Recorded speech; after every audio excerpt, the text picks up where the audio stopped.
15 महीने से ज्यादा की जंग के बाद अब यूक्रेन की सेना के हाथ पांव फूलने लगे हैं। यूक्रेन की वायुसेना ने तो साफ कह दिया है कि अगर अमेरिका ने फौरन 60 पेट्रियट मिसाइल डिफेंस सिस्टम नहीं दिए तो रूस कीव पर कब्जा कर सकता है। इधर पश्चिमी देशों ने यूक्रेन को चेतावनी दे दी है कि अगर यूक्रेन का काउंटर अटैक फेल हुआ तो फिर रूस से यूक्रेन को कोई भी नहीं बचा पाएगा।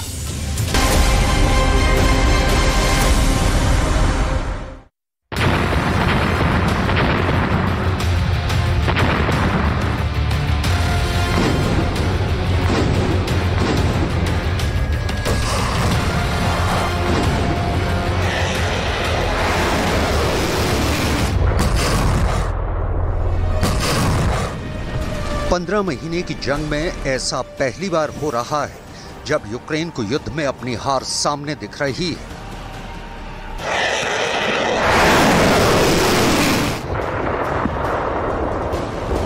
क्या वाकई में रूस कीव पर कब्जा करने जा रहा है? क्या इसीलिए यूक्रेनी वायुसेना के प्रवक्ता यूरी इहनाट ने अमेरिका को चेतावनी दी है कि अगर यूक्रेन को 60 पैट्रियट मिसाइल डिफेंस सिस्टम तुरंत नहीं दिए गए तो यूक्रेन की राजधानी कीव पर रूस कब्जा कर लेगा।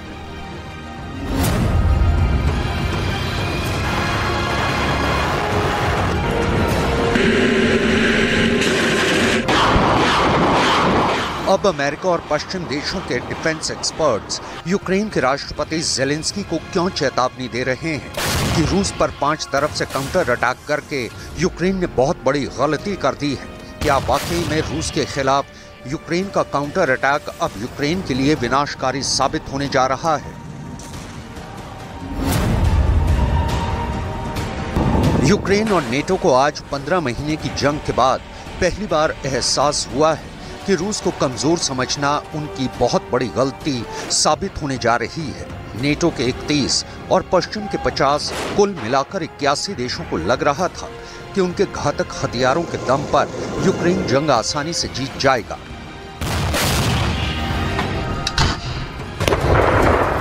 जीत के लंबे चौड़े दावे, रूस की तबाही, रूसी सैनिकों के मौत के आंकड़े दिखाकर पूरी दुनिया में यूक्रेन और नेटो साबित करने में जुटे थे कि पुतिन का रूस घुटनों पर आ गया है।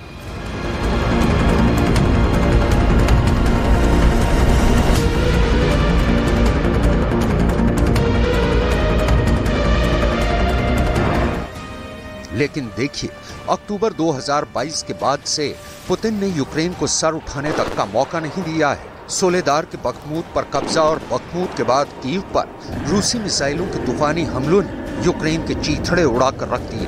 अकेले कीव में ही 9 मई के बाद हर दिन 100 से ज्यादा मिसाइल और ड्रोन हमले हुए हैं। कुछ दावों के मुताबिक लगभग 30 दिन में रूस ने यूक्रेन की राजधानी कीव पर 1500 से ज्यादा मिसाइलें दागी हैं।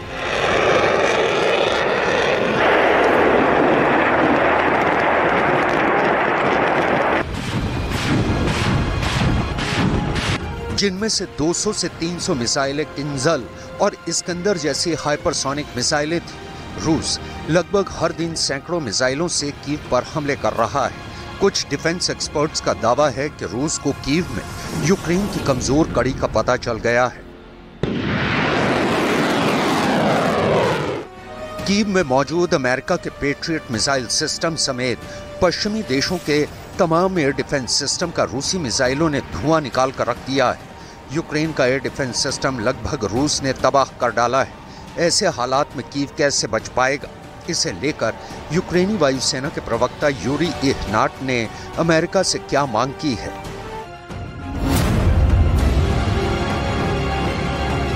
यूक्रेनी वायुसेना के प्रवक्ता यूरी इहनाट की चेतावनी, कीव को बचाने के लिए तुरंत चाहिए 60 patriot air defence missile system. America 5 दर्जन पेट्रियट एयर डिफेंस तुरंत कीव भेजे। यूक्रेन के सांसद का दावा है कि रूस के बेहद तीव्र मिसाइल हमलों से कीव को बचाना अब असंभव होता जा रहा है। यूक्रेनी सांसद का दावा है रूस 2 से 3 बार आसानी से सबसे घातक मिसाइलों से कीव पर और हमले कर सकता है। यूक्रेन से जुड़े एक्सपर्ट्स का यहां तक दावा है कि रूस का मिसाइल भंडार का अंदाजा किसी को नहीं है। रूस के पास अभी भी हजारों मिसाइलें मौजूद हैं तो कीव समेत यूक्रेन के 13 शहरों को तबाह कर सकती हैं। यहाँ तक कि यूक्रेन में होलोस पार्टी के सांसद और खुफिया संसदीय समिति के सचिव रोमन कोस्टेंको ने 4 जून को कह दिया था कि रूसी मिसाइल भंडार के जल्द समाप्त होने की कोई उम्मीद नहीं है।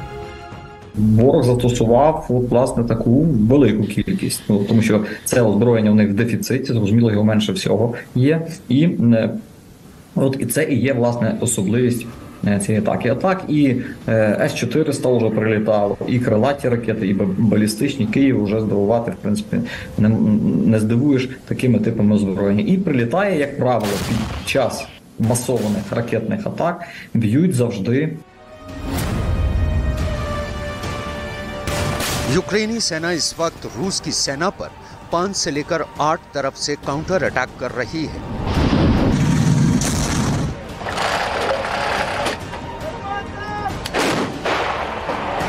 जबकि रूस यूक्रेन पर ड्रोन, मिसाइल और फाइटर जेट से अंधाधुंध हवाई हमले कर रहा है।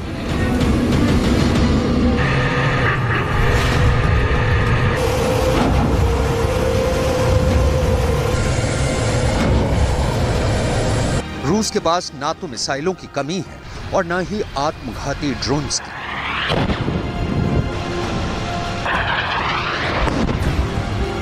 रूस तो यहां तक दावा कर रहा है कि उसने यूक्रेन के 8 जर्मन लेपर्ड 2 टैंकों को तबाह कर डाला है। यहां तक कि पिछले 36 घंटे में यूक्रेन के 2000 से ज्यादा सैनिकों को मारने का दावा रूस कर रहा है। जरा देखिए रूस के रक्षा मंत्री सर्गेई शोइगु क्या दावा कर रहे हैं। Не добившись успеха в наступательных действиях, с целью усиления своего потенциала, противник намерен перебросить подразделения и технику с Херсонского направления в район своих наступательных действий, существенно ослабив таким образом свои позиции на Херсонском направлении. Кстати, противник приступил к сооружению на правом берегу Днепра оборонительных позиций, что говорит о его намерении перейти здесь к обороне. हम आपको बताते हैं कि इस वक्त यूक्रेन रूस पर कहां-कहां से काउंटर अटैक कर रहा है और कैसे कर रहा है। वॉर जोन से आई रिपोर्ट के मुताबिक ज़ेलेंस्की के आदेश पर 5 जून से रूस पर काउंटर अटैक शुरू किए गए हैं। दावा किया जा रहा है रूसी सेना के कब्जे वाले इलाकों पर यूक्रेन ने 5 जून को रात 1:30 बजे से हमले शुरू किए। खबरों के मुताबिक यूक्रेन के काउंटर अटैक खार्किव ओब्लास्ट और दक्षिणी डोनेट्स्क के 5 इलाकों में बड़े पैमाने पर किए गए हैं। रूस का दावा है खार्किव ओब्लास्ट और दक्षिणी डोनेट्स्क में यूक्रेनी सेना को काउंटर अटैक के दौरान भारी नुकसान हुआ है। रूस के दावों के मुताबिक यूक्रेन की 23वीं और 31वीं मैकेनाइज्ड ब्रिगेड ने रूस पर काउंटर अटैक किया है।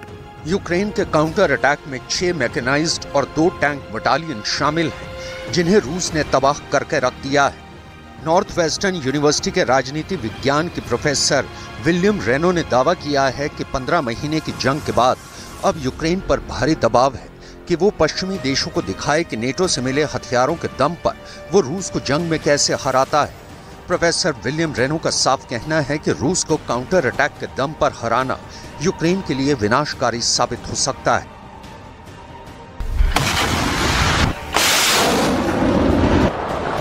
डिफेंस एक्सपर्ट्स के मुताबिक रूसी सेना पर यूक्रेन का काउंटर अटैक उसके लिए सुसाइड मिशन साबित होगा, क्योंकि पुतिन के रूस ने पिछले 5 महीनों में जबरदस्त तैयारी कर ली है। इस वक्त हर महीने रूस लंबी दूरी की 70 से ज्यादा हाइपरसोनिक मिसाइलें बना रहा है।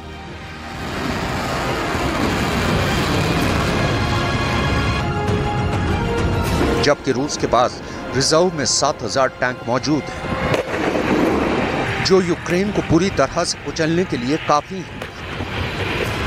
इसके अलावा सुखोई और मिग सीरीज के 700 से ज्यादा फाइटर जेट और बॉम्बर यूक्रेन के शहरों के चीथड़े उड़ा रहे हैं।